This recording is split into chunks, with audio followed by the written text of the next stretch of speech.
بسم الله الرحمن الرحيم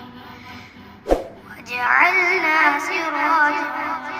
وهاجا وأنزلنا من المعصرات ماء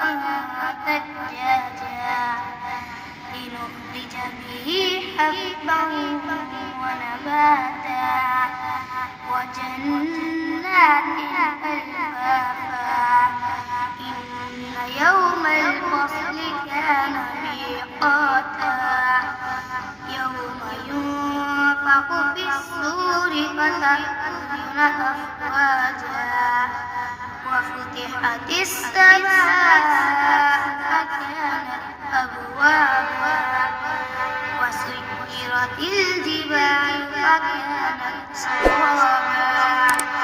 إن جهنم كانت مرصادا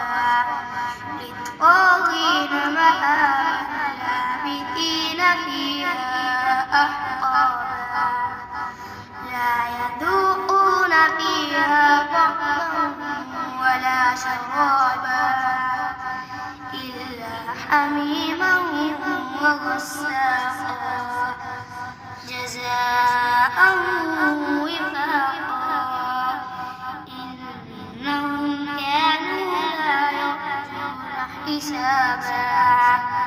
وكذبوا بآياتنا كذابا وكل شيء أحصيناه كتابا فذوقوا فلن نزيدكم إلا عذابا. सब बोलो very good शाबाश।